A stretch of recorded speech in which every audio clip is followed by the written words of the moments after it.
If you ask me what time is from a spiritual point of view, again, I'm juggling between practical and spiritual. There is no time. Time is just a concept that a mind has created. Again, coming back to this reality. Now, if you realize in our childhood, time was going very fast. Very, very fast. I think I mentioned this last time. If I tell a small boy or my cousin or someone nephew that tomorrow we'll go for a movie, for him, tomorrow is like, oh no, tomorrow, itna dur hai, itna dur hai, itna dur hai. But if the child likes eating a lollipop, khatam, time is just half an hour becomes 2 minutes. Even for us, if you like something, time runs. If you don't like something, that same time is like, oh no, 2 घंटे हो गए, time ही नहीं जा रहा है, time ही नहीं जा रहा है. So the concept of time changes accordingly. And as we grow older and we look back, we realize life is just snap and life is over. Yeah. I'd seen this one graphic some time ago. It showed the perception of time for a child versus the perception of time for an adult. So an easy way of understanding that is I would ask the viewers to go back to their second grade. And that distance of second to third grade or to fourth grade felt like a lot. Like in your fourth standard, in your fourth grade, you look back at second grade as being ages ago. True. Now switch to being 24. Age 24 is not too distant from age 22, even mentally speaking. True. But actually, if you quantify both, it's the same amount of time. True. The graphic basically showcased time as being much more stretched out in childhood. And as you keep aging, time keeps becoming shorter. True. I will throw more light on it. The Western philosophy is very simple. Time is linear. Time is straight. According to Western philosophy, we are born at A and we die at B. For example, I take birth, I go to school, I get married, eventually I'll die. But in Sanatan, the concept of time is very different. Time according to us is circular. That means in a year we have 12 months. 1 minute has 60 seconds. Everything goes on circular. And again, in that circle, you don't know where the time starts and when the time ends. However, in Rigved, beautifully, time is given a beautiful concept. It is not a concept, it is the understanding of the rishis, and they got it to us in a very simple manner. They have given axes, x-axis, y-axis, and z-axis. And there is a horse, Ashwa. Actually, Ashwa means a horse, but when you break down, means no and Swa means tomorrow. That means there is no tomorrow. And there are horses running spirally, multiple directions, going to multiple lokas. So what we understand from A to B is nothing. Time is multi-dimensional. It keeps on changing. And a very practical example of time is the 3 states of consciousness, which is very, very, we all go through it, though we are unaware, but we experience it every day. For example, now in the awake state, I'm enjoying this conversation. Time is going very fast. If in this conversation I am not connecting, time will go very slow. I want to leave the room. Then comes the dream state. Dream state is very interesting because at the moment, suppose Arba, I'm talking to you, and while talking, you go to sleep. Now, in your sleep, you are dreaming that you are in Paris. It's your world. Again, there is that space and time. Again, you snap out. Again, you go to another dream where you might be at Kargil saving someone. But when you wake up, again you come in this. So the concept of time has changed completely. And in deep sleep when we go, you don't know where time is. So the concept of time is so detailed and it is so much to learn and understand. But our problem is we always live in our past or 90% in the future.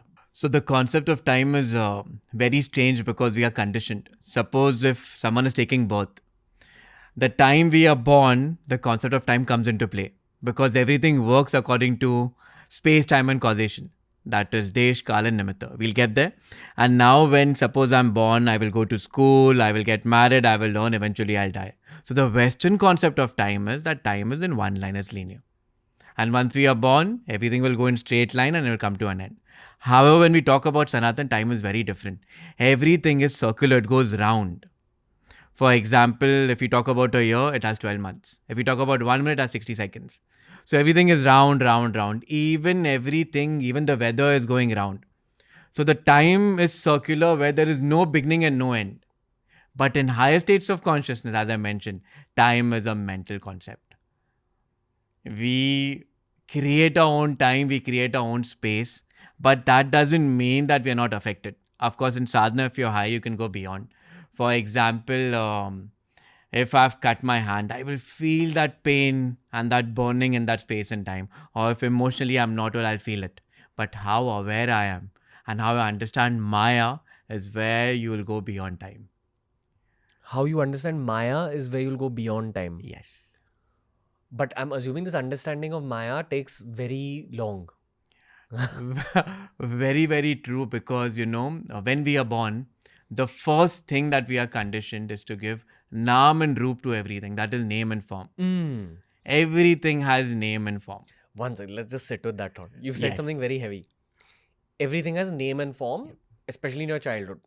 And whenever there is name and form, it has an expiry. I'll ask you something. Anything from the childhood that has been constant materially? Do you remember? Anything from a car to a cell phone to a watch, everything has an expiry date. And we are conditioned to give name and form. And that name and form is also the source of identity. And that is a problem, because we get so happy in that name and form, we don't realize that it is temporary. Identity for what? Now, suppose if I tell that this is my glass, I have associated with certain identity, that I am myself, this glass is mine. But the problem is, I don't realize in ignorance that this is temporary. Because one day the glass is going to break, one day I'm going to die, one day everything is going to come to an end. Would you say that all these identifications of your own reality lead to ego growing in a human conscious? Definitely. You have said something very beautiful called reality. Now, I will throw some light on reality. And I think if you understand this, you have understood the crux of the rishis and the teachings. What our rishis are saying, that reality is something which never changes. And whatever in your life is never changing, that is the only truth. That is the only sat. For example, let me break it down in very simple language. We'll take it in stages, in different states, so that we understand what reality is. Now, if I ask you what is reality for you, you will say that reality is being here, or reality is going back home, or reality is material, emotional, whatever. What the rishis are saying again, reality is that which never changes. For example, simplifying Vedanta. I am hungry. I am fat. Or I will go to Pune. This is what we use in our language day to day. Now, what rishis are saying, I am fat. Tomorrow I'll become thin. I am going to Pune. From Pune, I'll come back to Mumbai again.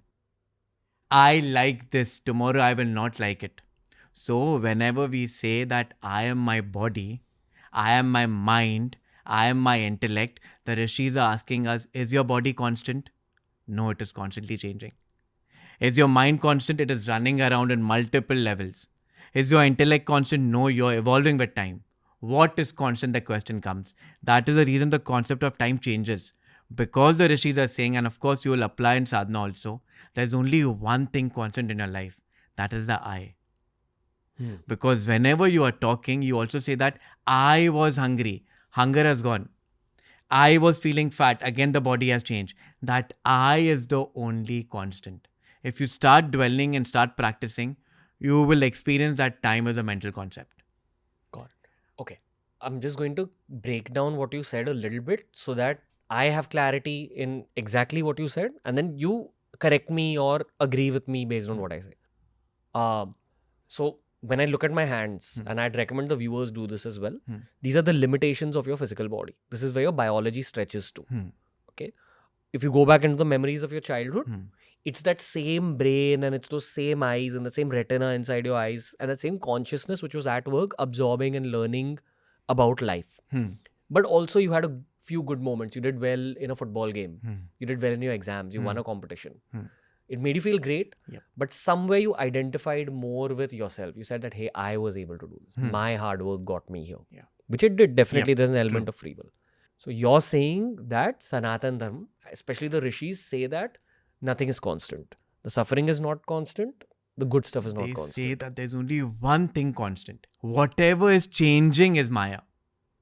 So eyes are changing, retina is changing, hand is changing, The dose of drug is changing, sexuality is changing, emotions are changing. Whatever is changing is Maya.